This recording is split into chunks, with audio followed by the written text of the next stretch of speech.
তা আমরা কয়েকজন বন্ধুবান্ধব আমরা সেই সময় ছিলাম, আমরা যেহেতু সরকারি কাজ করতাম সেই সময়, আমরা তাকে গিয়ে জিজ্ঞেস করলাম যে তুমি তো বিদেশি, তুমি এই এই প্রেসিডেন্টের কফিনের পাশে এভাবে দাঁড়িয়ে আছো কেন?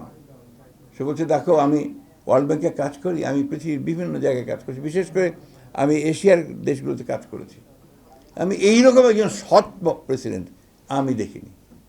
তো দিস ওয়াজ জিয়া রহমান। সুতরাং আমরা যতই তার সম্পর্কে গবেষণা করব, যতই তার সম্পর্কে আমাদের পরবর্তী প্রজন্মকে জানাবো, পরবর্তী প্রজন্মকে জানানো হয়েছে জিয়া রহমান হচ্ছে কিলার। আপনারা দেখেছেন কিনা ওই বইগুলো, এই আমেরিকা আমলে সরকার আমলে বইয়ের মধ্যে ছিল কি ওয়াজ এ কিলার, হি কিল্ড শেখ মুজিব।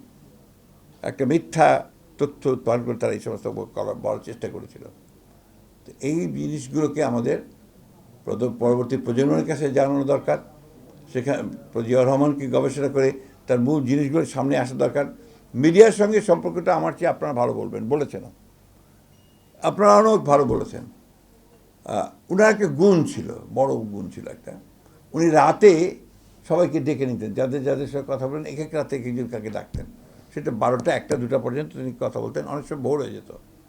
তিনি দেশের প্রখ্যাত সাংবাদিক, প্রখ্যাত বিজ্ঞানী, প্রখ্যাত ব্যবসায়ী তাদেরকে রাতে ডেকে তাদের সঙ্গে কথা বলতেন। And he use to learn. আমার একটা অভিজ্ঞতা হিসেবে বলে আমি শেষ করবো, লম্বা হয়ে যাচ্ছে, কিন্তু বলতে থামা যায় না তো প্রেসিডেন্ট জিয়া রহমান সাহেব বলতে গেলে।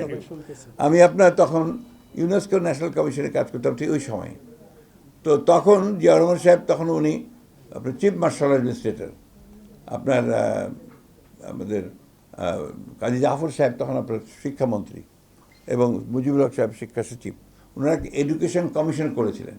ওই কমিশনের সব জাতীয় লোকেরাই ছিল আপনার, যত উচ্চ তখনকার দিনে সবাই বড় শিক্ষাবিদরা ছিলেন, রাজনীতিবিদরা ছিলেন, এমনকি হাজি মোহাম্মদ দানেশ ওইটার মেম্বার ছিলেন।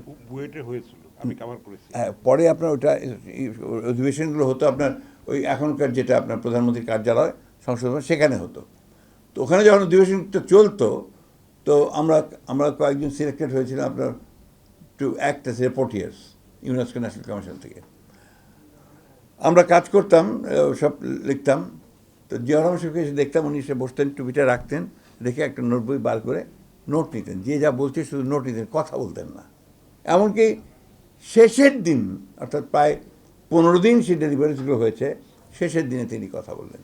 এই সময় তিনি আবার ছাত্র নেতাদেরকেও ডেকেছেন। সেই সময় মাহবুবুর রহমান মান্না তখন আপনার ডাকসু ভিপি, তাকেও ডেকেছেন, তার সঙ্গে কথা বলেছেন, অন্যান্য দলগুলোতে ডেকে ডেকে তিনি কথা বলেছেন। এই যে সব আগে জেনে তারপরে সেগুলোকে আপনার নিজের চিন্তা ভাবনা করে তার মানুষের সামনে নিয়ে আসা, এটা ছিল জিয়া রহমানের কৃতিত্ব। এই যে হিজবুল বাহার সম্পর্কে অনেক কথা বলে, উদ্দেশ্যটা কী ছিল? যে দেশের সবচেয়ে ভালো ছাত্রছাত্রীদেরকে তিনি জাহাজে উঠিয়েছেন, উঠিয়ে তাদেরকে বাংলাদেশ দেখানোর জন্য এবং বঙ্গোপসাগর দেখানোর জন্য তিনি নিয়ে গেছেন, এবং সেখানে সমস্ত বিশিষ্ট আপনার অধ্যাপক যারা আপনার ছিলেন, রিসার্চার, তাদেরকে নিয়ে গেছেন, যে তাদেরকে জানাও যে এটার মধ্যে কী আছে, সমুদ্রে কী আছে, এখানে আমাদের ভবিষ্যৎ কী আছে, দেশ সম্পর্কে তাদেরকে জানা। এই যে চিন্তাগুলো, এই যে আপনার ভাবনাগুলো, যেটা সত্যিকার অর্থে একজন মহানায়ক, শুধু রাষ্ট্রনায়ক নয়, আমি বলি একজন মহানায়ক, ক্ষণজন্মা পুরুষ, তার পক্ষে এটা সম্ভব হয়েছে। তাই আমি শেষ করছি এই কথা বলে, আমি যে কথাগুলো বলেছেন এখানে, যে এখন একটা সুযোগ এসছে আবার যে জিয়া রহমানকে অনুসরণ করার সুযোগ এসছে আপনাদের প্রেস ক্লাবের আরও উন্নয়ন ঘটানোর জন্য। আমরা খুব কষ্ট পাই, ফ্র্যাঙ্কলি বলি, যেমন আপনাদের ওই যে অডিটোরিয়াম বলেন, মিলনায়তন বলেন, ওখানে অবস্থা খুব খারাপ, ওখানে আপনার কাজ কোনো অনুষ্ঠান করা যায় না। এখন একবার প্রধানমন্ত্রীকে নিয়ে আসেন, আমি তো প্রধানমন্ত্রীর মধ্যে তার ছায়া দেখতে পাই, তার প্রতিচ্ছবি দেখতে পাই। উনিও কিন্তু একইভাবে কাজ করছেন, দিনরাত কাজ করার চেষ্টা করছেন। এটাকে কাজের আপনারা তাকে বলেন, নিমন্ত্রণ করেন, নিয়ে আসেন, এবং তার কাছে যে আপনাদের অডিটোরিয়ামটা এটা আরও ভালোভাবে নতুন করে আপনার করা যায়। সেই সঙ্গে মিডিয়ার যে সমস্যাগুলো আছে সেগুলো সম্পর্কে তাকে বলেন। মিডিয়ার সমস্যাটা এখন বিশাল, আমি অত কিছু বলতে চাই না।